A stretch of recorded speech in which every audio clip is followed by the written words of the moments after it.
My name is John Griffin. I'm a 31-year-old office worker. I have a brother who is 7 years older than me. My parents were always busy, so it was my brother, Michael, who really cared about me. Since Michael was much older than me, he always treated me as if I were precious to him, putting me first. But he wasn't just indulgent. He was also the kind of person who reprimands me when necessary. As a result, I've become quite the brother's boy. Even from my perspective as his younger brother, Michael was an exceptional person. He always had top grades and was incredibly athletic. When he taught me, he was always clear and easy to understand.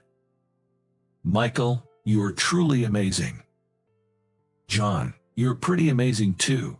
You catch on quickly and have a high comprehension ability, so you remember everything in no time. Eager to live up to my admirable brother's expectations, I've been striving hard every day. As a result, I managed to land a job at my current company. By the way, it's not that I have a bad relationship with our parents. I think it's pretty typical. And the one who has always supported me is my childhood friend, Ashley. John, your calm nature is one of your strengths.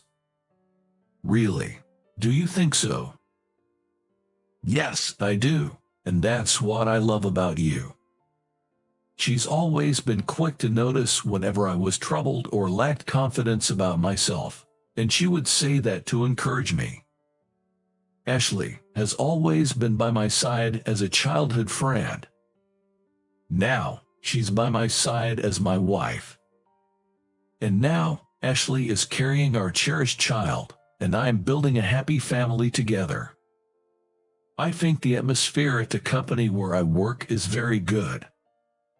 Everyone is friendly and supportive, helping each other out. Whenever I have some free time, I actively offer my help. I'm truly glad to be working at this company. Instead of chatting, get back to work. Except for just one person. The moment department manager, Elizabeth, appears, the warm and friendly atmosphere turns tense. She was recently transferred to our department due to a personal change. I graduated from a prestigious university, you know. You lowly folks should just follow my orders. Elizabeth seems quite proud of her academic background, bringing it up at every opportunity. It appears she's been asking everybody about their educational background. In doing so, she seems to have concluded that she is the most highly educated among us. I'm more concerned about work performance than academic credentials, so I wish she would focus on her work instead of boasting about her educational background. What university did you graduate from? And then, she asked me about my educational background.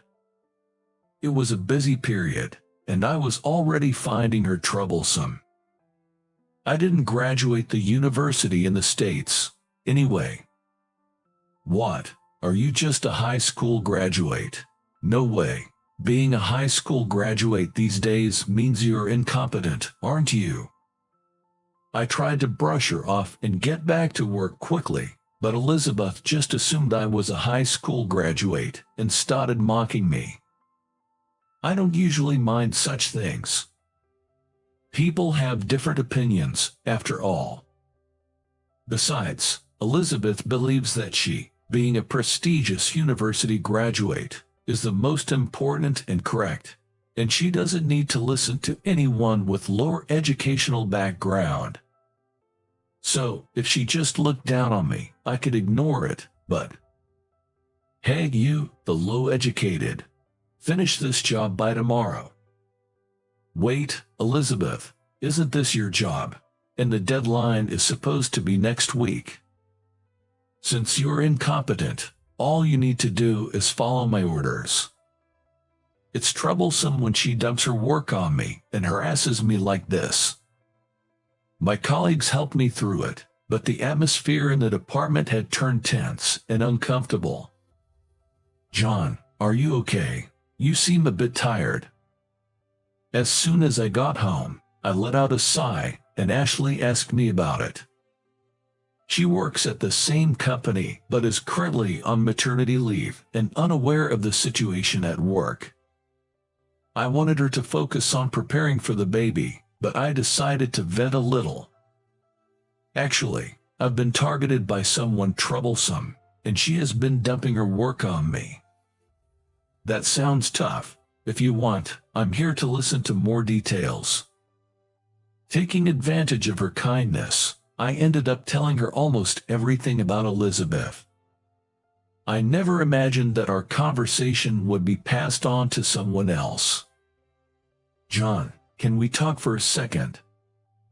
"Sure, what's up?" One day at work, my brother, Michael, called out to me. Both Michael and I had moved out of our parents' house, and since we work in different departments and hold different positions, we rarely get the chance to talk. Even though we keep in touch regularly, I was puzzled why he chose this moment to talk. I heard quite a bit from Ashley.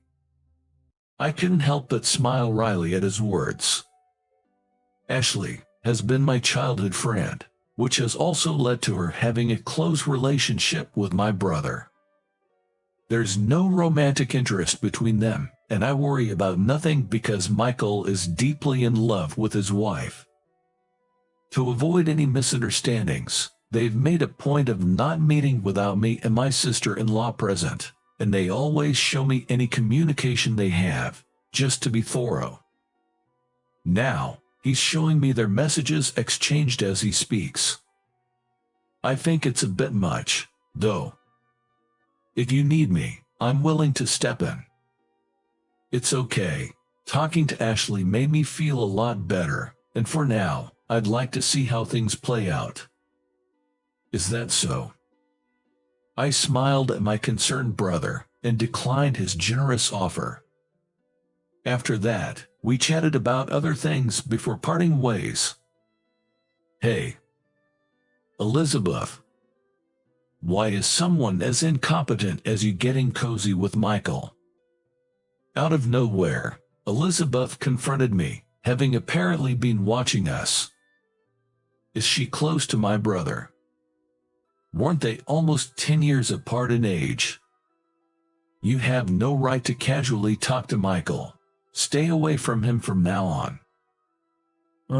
I have a question. What exactly is your relationship with him? We used to be in the same department.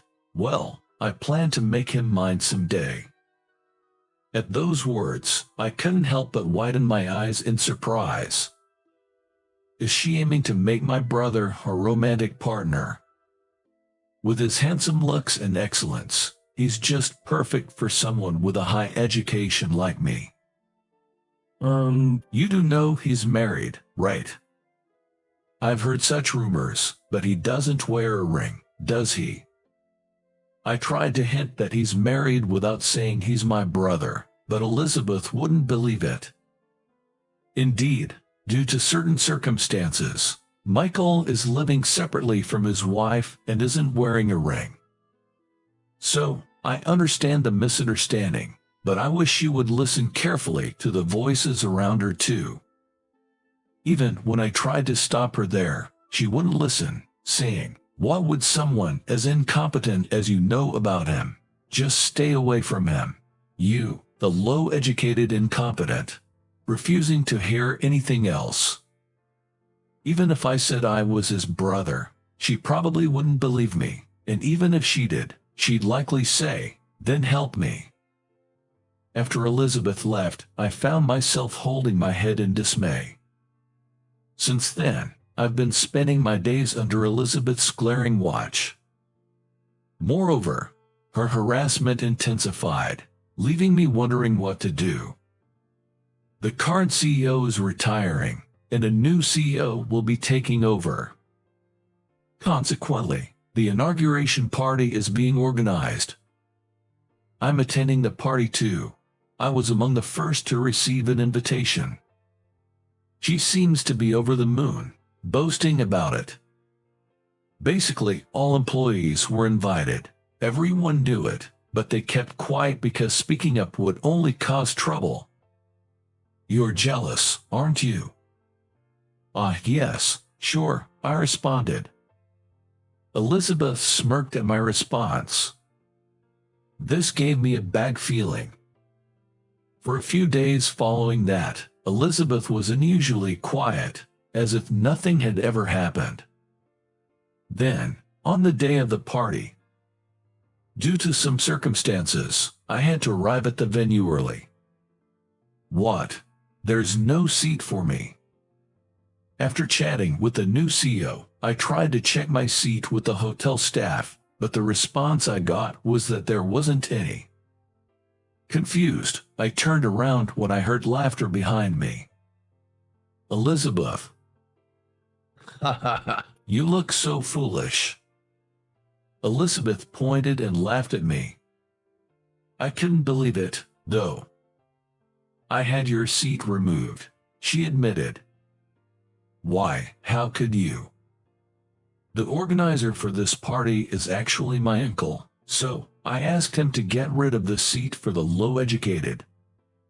I was stunned that someone would actually do such a thing. As I stood there, flustered, I noticed someone looking at us in surprise. Their shocked expression actually helped me regain my composure. There's no seat for the low-educated, so you should leave. In the center of the party venue inside a luxurious hotel. I let out a deep sigh at the words spoken there. Being looked down upon and constantly mentioned about my educational background, I had reached my limit of endurance. Maybe this was a good opportunity to set things straight. I glanced at the person behind Elizabeth, who was visibly angry. Then, I'll be leaving. Really? Well then. Elizabeth looked surprised at my easy agreement. However, that quickly changed to a triumphant expression. Then hurry up and leave, she said. I'll go even without being told. So, I left the hotel quickly, just as she wanted. Imagining what would happen next, I couldn't stop laughing. Now, I wonder what fate awaits Elizabeth, who knows nothing of this. As I was slowly enjoying my coffee, a call from Elizabeth came through on my phone. I smirked and answered the phone. From the other end, I could hear Elizabeth's panicked voice. Please, come back right now. I had no idea that you were. I couldn't help but laugh at the clearly distraught Elizabeth. Did you not expect me to be the brother of the new CEO, Mr. Griffin, and the son of the former CEO, Mr. Griffin? Indeed, the new CEO was my brother, Michael. He was also the one who had witnessed our earlier interaction.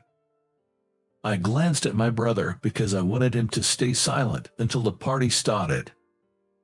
Otherwise, my brother might have ended up scolding Elizabeth right there. So, I sent him a look, asking him to keep quiet in that moment. Unfortunately for you, Elizabeth, I indeed am the son of the former CEO, Mr. Griffin. Our father, the former CEO, Mr. Griffin, is a remarkable man whom both my brother and I deeply respect. One day, we discovered that he had fallen sick. Although he didn't have to be hospitalized, he did need to make regular visits to the doctor for a while. The question arose, who would take care of him? Both my brother and I were busy with work, and our mother had recently injured her leg. It was my sister-in-law who stepped up.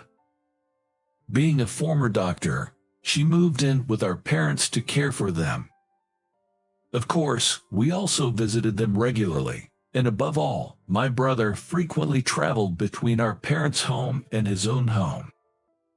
My brother didn't move in with our parents because he's busy with taking over as CEO, often coming home late at night, so he frequently returns to his own place, which is closer to the office.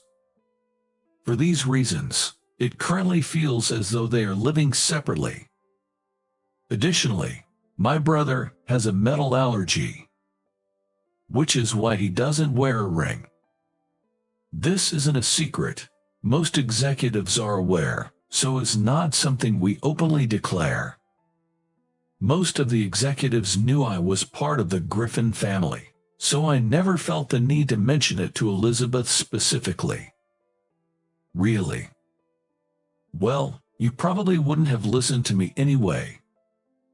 This party was not only to celebrate my brother officially becoming CEO, but also to announce our father's recovery and to introduce my sister-in-law as his wife to the entire company. And there, I was to be introduced as his brother, and also to be introduced as someone who would become his right-hand man in the future. However, Elizabeth's action of sending me away disrupted the plans, turning the event into an opportunity to reprimand her instead. While on the phone with Elizabeth, I opened a messaging app and saw a message from my brother, "Come back." So, I stood up and left the cafe. In fact, I didn't go back home. Instead, I waited while having coffee at a nearby coffee shop. This allowed me to return to the venue quickly. "Sorry to keep you waiting." As I entered, all eyes turned to me. While receiving such gazes, I headed towards where my brother and the others were. "Well, you must have hard time, John." There was my brother, smiling broadly, and Elizabeth, looking like she might cry. Seeing me, Elizabeth immediately began to apologize profusely. "I'm truly sorry. I can't accept your apology. I won't forgive you." Without looking at Elizabeth, I responded and smiled at my brother and the others. "Sorry for the trouble. Don't worry about it." My brother easily forgave me as I apologized. Then, he pointed at Elizabeth. It seemed he was giving me the chance to fight back against her before he enacts any punishment. I nodded with a smile and turned back to Elizabeth. "I'm not forgiving you because of the disrespect you showed to Griffin's family, but for what you did to me personally. I'm so sorry. You're only apologizing because I'm part of the Griffin family, right? If I were the low-educated incompetent you mentioned, you wouldn't apologize, would you?" Upon hearing that, Elizabeth's face turned pale. "Oh, there was it. I need to make sure to correct that part as well. By the way, I'm not a high school graduate." "What?" "I graduated from high school in the States, but went abroad for university." "Abroad? I hadn't heard that from you before." "Didn't I say I didn't graduate from university in the States?" Elizabeth's eyes widened at my words. "I'm not as exceptional as my brother, but I'm fairly accomplished in my own right. That's why I went abroad right after graduating from high school. Well, I don't go around bragging about my educational background like some people do. Such the low-educated incompetent, what would they? If I'm the low-educated incompetent, I wonder how excellent you must be." At that question, Elizabeth fell silent. Then, my brother stepped forward. "We will consider the consequences of this incident carefully." At his words, Elizabeth's shoulders slumped in defeat. "John, will you stay for the party?"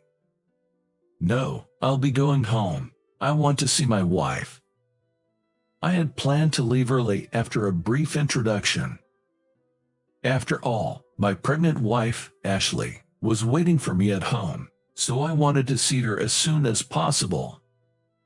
Understanding this, my brother gave a wry smile, but this time I went home on my own accord. "Hi honey, how was your day?" You could have stayed a bit longer and enjoyed the party. The party is nothing compared to how important Ashley is to me. My beloved wife was waiting for me at home, and the thought brought a genuine smile to my face. I began to harbor special feelings for Ashley during our high school days. Back then, I was deeply troubled. Though I now hold nothing but respect, I felt a terrible inferiority complex towards my family members.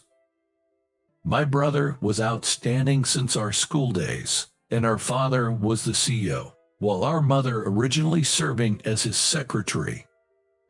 Born into such an elite family, I felt almost crushed by the pressure. I have nothing. That's not true. You're amazing in your own way. My grades aren't even close to my brother's, and I've never been recognized in sports. You and your brother are different. Besides, you have something unique that only you possess. I had no confidence, feeling as though I had nothing to offer and that those around me looked down on me. Of course, no one had actually said that to me. My family, especially my brother, made time for me despite their busy schedules, but as an adolescent, I wasn't able to fully appreciate it. Ashley was the one who comforted and supported me through those times. She, who always had kind words for me, gradually became a special presence in my life. Thank you for everything, Ashley. It's nothing. I just can't leave you alone. Saying so, she supported me through countless times when I was on the verge of giving up. I've always struggled with expressing anger. Getting angry was exhausting, and avoiding confrontation seemed much easier. Because of my nature, I was often underestimated and entangled by others, leveraging my status as the CEO's son. If anyone messes with John, they'll have to deal with me.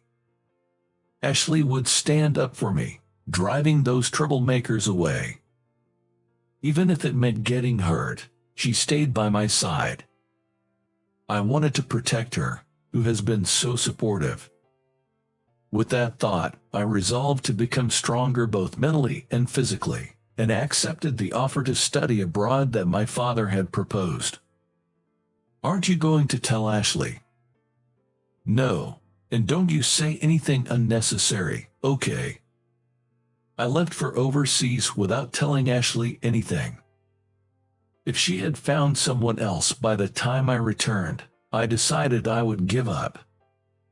With that thought, I graduated successfully and was greeted at the airport by Ashley and my brother. Welcome back, John. After she said that, I confessed my love to her, and we began dating. Eventually, we got married, and now she's carrying our first child. Hey, Ashley, thanks for everything.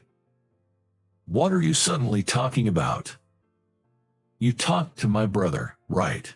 That's how I was able to fight back, so. Of course, you've been special to me since we were kids. I can forgive anyone who hurts you. Ashley said with a smile. I still have a lot to learn, it seems. To be protected by the person I wish to protect, how ironic. In return, make sure both our child and I are exceptionally happy, okay? Of course, I will. I firmly promise to make a happy life for Ashley and our future together. The next day at work, Elizabeth was nowhere to be seen. I learned from my brother about Elizabeth's circumstances. She was indeed transferred to our department due to a personal change, but in reality, she was moved here because she had caused problems elsewhere. The issue was her stalking behavior towards my brother.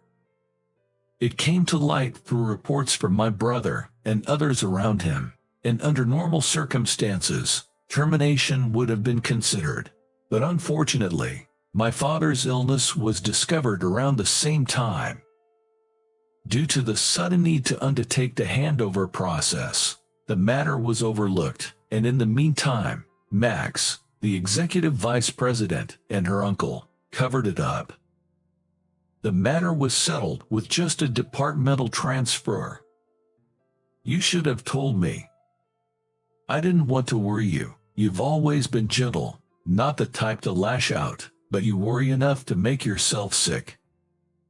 That's irrelevant now, isn't it? I'm known for being too gentle and mild-mannered, according to those around me. Just because I don't get angry easily, doesn't mean I think I'm too gentle. So, what happened to Elizabeth and Max, the executive vice president? Both of them are currently suspended. Well, consider it a brief respite. My brother is very capable, but perhaps because of that, he shows no mercy. Anyone who has angered him in the past has faced severe consequences. I thought about Elizabeth's future. As a result, Elizabeth and Max were transferred to a newly established branch, effectively a demotion in disguise. The location is a remote island with surveillance, making escape impossible. However, the primary task is sorting emails that come from the main office. Beyond that, there's basically no work or entertainment. However, they had to work as a form of compensation for the trouble they caused us. I wonder how much stress they're under now. With those thoughts in mind, I get on with my own work. Due to this incident, I was appointed as the department head, an unusual promotion. Fortunately, since Elizabeth had already been delegating her work to me, I was able to take over without any issues. Keep up the good work and climb the ladder. You're going to be my right-hand man someday. To live up to my brother's expectations, I'm continually working on improving myself. Years later, we now have 2 children. My brother doesn't have any kids, but he dotes on ours. Pursue the path you love. You don't have to force yourself to go to college, and on the other hand, it's okay to study abroad, but never forget to be considerate of others. Education doesn't determine everything. Make sure to see people for who they truly are. That's what we teach our children. I don't know what paths they'll take in the future, and they might struggle like I did. Even so, I'm determined to protect them together with Ashley.